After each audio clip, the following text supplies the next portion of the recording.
imo naton nga ma-maintain ini nga mga lugar nga rabies free. Kaya ang pag-declare no sang area nga rabies free hindi magatapos ina sa tanan naton mga aktibidades. Kung sa bagay mas kinahanglan gid naton no nga i-sustain naton ang area nga rabies free, so kadamo sa mga activities nga dapat naton nga himuon kaya daw hindi maayo nung i-declare naton ng area nga rabies free tapos all of the sudden may ara nga magtuhaw nga rabies. So siguraduhon gid naton ang ini nga mga lugar before naton i-recommend for the declaration sang rabies free nga wala na gid sang rabies, kag ibutang man naton ang mga safety nets nga kung sa diin hindi kita maka-introduce sang virus no sa rabies virus sa mga areas nga ini parang ma-maintain naton ang status niya. Sandigman sa datos mayara na sa karon nga nadeklaran na nga lugar sa pungsod bilang rabies-free areas. Ini ginalakipan sang isla sang Camiguin sang 2003, Siquijor sang 2008, Batanes kag Apo Island sang 2010, Malapascua Island, Daang Bantayan, Camotes Island, San Francisco, Boro, Dildilan, Pilar, sa bahin sang Cebu sang 2011, kag Biliran, kag Limasawa, subong man ang Marinduque kag Camiguin nga gindeklarar liwat sang nagligad nga tubig. Magsiling kita nga rabies free no.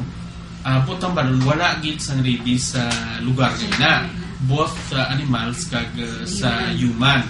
So amo na gina-require nato no ang active surveillance. Sa surveillance kay ini kinahanglan may mga hilikuton kitang kinahanglan monthly ma-submit sang negative incidence report na kung sa diin ipakita nato nga wala gid sa mga sapat nila o even tawo no nga nagpakita sa palatandaan o kung napatay tungod sa rabies. So i-base ina sa laboratory results nga kung sa diin ginaga-submit man kita sang 0.02% of the dog population sa area nga ina kag dapat ang result no negative sa laboratory kung wala gid sa samples na gina-submit. So ang isa pa gid kadako nga challenge sini sa ato no amo ang quarantine.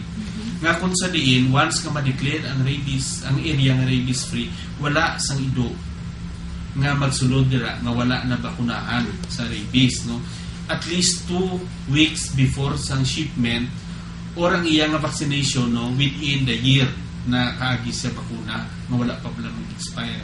So amo lang na ang dapat o kung ang i-allow na itong mga ido nga pwede magsulod dira. Pero ang iba niya strictly hindi gid pwede kaya amo na ang posibleng carrier sang virus nga mag-introduce ng sa rabies dira. Isa sa ginakabig may mayor nga bahin agud madasig nga malabot sang reyon ang ginahangad nga mangin rabies-free nga lugar amo ang lokal nga panguluhan. Pinaagi man sa pagdihon sa mga ordinansa na supportive sa Republic Act 9482 o kung kilala bilang Anti-Rabies Act. Subong man maimplementa sang nagakaigo ang provisyon sang nahinambatan nga layi. Sa mga lokal man nga panguluhan nakasandig ang kadalagan sang National Rabies Prevention and Control Program sang gobyerno, pinaagi sa pagpanguna sa implementasyon sang mga ini. Ang National Rabies and Prevention and Control Program ginaimplementa sa nagkalain-lain nga ahensya sang gobyerno nga ginapamunuan sang Bureau of Animal Industry sang Department of Agriculture, kag ginatapuan sang Department of Health, Department of the Interior and Local Government, Department of Education, sa bulig sang Department of Environment and Natural Resources, non-government organizations, kag people's organization. Ang programa isa kapag panikasog agud makontrol kag ma-eliminate ang rabies sa pungsod nga ginalakipan sang mga aktibidad kasubong sang mass vaccination sang ido, pagtukod sang Central Database System para sa rehistrado kag vaccinated nga ido, impounding, field control kag disposition sang mga wala na rehistro, layaw kag wala mabakunahan nga ido, pagpatigayon sang information education campaign sa pagtapna kag kontrol sang rabies, paghatag sang pre-exposure treatment sa mga high-risk personnel kag post-exposure treatment sa animal bite victims, paghatag sang libre nga routine immunization ukon pre-exposure prophylaxis sa mga kabataan nga nagabuto nagapangidaron 5 tubtob 14 anyos sa mga lugar may mataas nga insidente sang rabies, subong man pag-inganyo sa pag-practice sang ginatawag nga responsible pet ownership. Labaw sa tanan, madula gid lamang ang rabies diri sa reyon o sa pungsod kunyara ang pag-ubyon ang suporta sang tanan.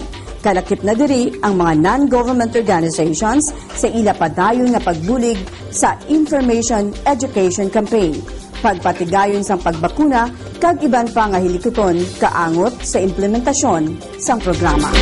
Dako gid ini ang aton nga obligasyon, no?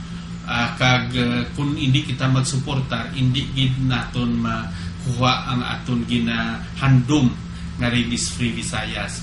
So, kita nga mga tag-iya sang ido, may ara nga mga responsibilidad nga dapat naton patigayonon. Una, kinahanglan nga ang ido naton nga ginasagod dapat ipabakunahan naton kag ipa-register sa aton nga mga barangays, no? May ara na kitang barangay registration sa tanan nga mga ido.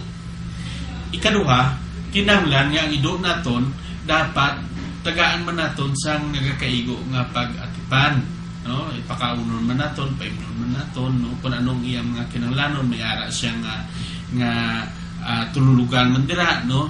Nga hindi man siya ma-expose, no, sa ulan kag init. Amo na ang bahin ina, no, sa mga provisions sang animal welfare, no, kinahanglan hindi man naton pagsakiton. Ang isa pa gid, no, nga responsibilidad naton nga kun ang aton nga ido nakakagat, no, sang tabo, immediately i-report na naton. Kag obserbaran naton ang ina nga ido nga sa sulod sa 14 kaadlaw hindi na siya magmasakit o kung mapatay, no? Kag kung mapatay ina, dapat ipadala natin sa laboratory for examination. Ang isa pa gid nga dapat man naton nga himuon, kinahanglan nga i-list naton o knigta naton or i-cage naton ang ido para nga hindi maglagaw, no, sa public places. Kay isama na nung mga kabangdanan nga ang hindi na ito ma-eradicate ang rabies tungod sa presence ng stray dogs nga hindi dapat dulaonin naton. So, kung hindi man lang kita, no, patigayon sa sining mga buluhaton, siguro likawan naton ang paghupot sang ido, no? Kay may ara ng mga penalties ina kundi na naton